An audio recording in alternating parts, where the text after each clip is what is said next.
It was April 27th, 2011. A series of tornadoes killed hundreds of people, injured thousands, and reduced homes to nothing. Yeah, back in that 24-hour, really nightmarish period, there were more tornadoes than any other day in history, recorded history of the U.S. 5 years later, survivors who are still rebuilding in some communities say their lives, their towns, will never be the same. The devastation's engraved in the memories of communities across our region. Who can forget the impact of the tornadoes that swept across northeast Tennessee and southwest Virginia?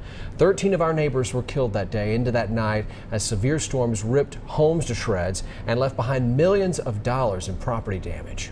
News Channel 11 is in your corner. Chief Meteorologist Mark Reynolds and our storm team delivered 24-hour coverage of the deadly tornado outbreak, working to keep our communities ahead of the storms. And we want to begin tonight with Allie Hines. She is in one of the hardest hit areas in Greene County, where stories of survival and loss still weigh on the minds of so many. Guys, I'm here at the memorial for the 8 people who lost their lives in our area this day 5 years ago. I talked with one couple today who says their neighbors and friends are on this memorial, and somehow they say they survived after being ripped from their home in Greene County. I talked with them today and heard their incredible story of survival. Hit the house, the wall came in. I seen it splinter, you know, a piece of it hit me up in the head. That April night, 10 tornadoes with winds up to 165 miles per hour left painful memories here that 5 years won't wash away. When the doorway got to this point, that's all I remember. I blacked out until I came to out back. That's our house. For the Filings, their scars are a reminder of the devastation of that night and the life they were spared. It picked the house up, and we were in it. And I ended up back there, and my wife ended up over in the field over here. They woke up, scattered among the debris, their beautiful Camp Creek neighborhood. It was demolished, everything, trees, houses, everything.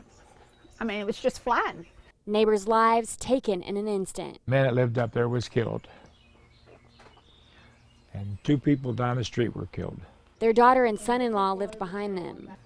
They got in the closet. And lucky for them, the house blew away, but the end of the house where he built that, he just built that addition on the house. And the end of the house where that closet was still standing. The Filings say they heard the Storm Team 11 warnings. But we didn't pay any attention. A lot of folks are desensitized to the fact that anything can happen to them. EMA Director Bill Brown says if you didn't live it, it's hard to grasp exactly what happened April 27th, 2011. The total devastation, the total force of these tornadoes, and how fast they can approach, and also, you know, the loss of life. As for the Filings, the only way they can explain their survival that night, The Lord was with us both. I mean, that's just all there is to it. about 100 homes and mobile homes were totally destroyed this time 5 years ago, while 156 were damaged.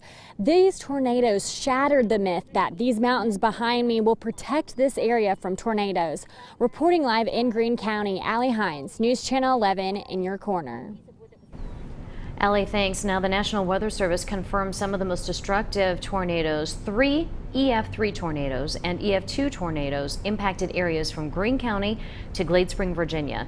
Chief Meteorologist Mark Reynolds captured heart-stopping aerial footage you're seeing here over the Camp Creek area, showing what the magnitude of an EF3 tornado with 165 mile-per-hour winds can do in minutes. And Mark, just like Allie just said, so many of us believe that our mountains served as guardian angels, really sort of shielding us from tornadoes, or at least a swarm outbreak like we saw 5 years ago. We found out that was not the case, right? Well, that's certainly true. If you had the right conditions, which we had on that day 5 years ago, everything was right for tornado activity, and we saw that. And here is some of the paths of the tracks of the tornadoes, East Tennessee and Southeast Tennessee. Look at our area, at least 8 tracks here, 2 of which went from Greene County almost into Washington County. Even had the tornado there near Fall Branch and Ducktown, right up to the Gray community. And if you don't remember this, if you just moved to the area, look at the Fall Branch area in Ducktown. I took this photograph here, another one I took from the air with rings Air Rescue, Camp Creek there over Greene County. So you can see the damage with that.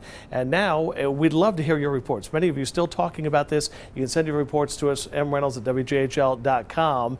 And I do want to point out, as we look at some of the video around the region, we'll start you off at Glade Spring.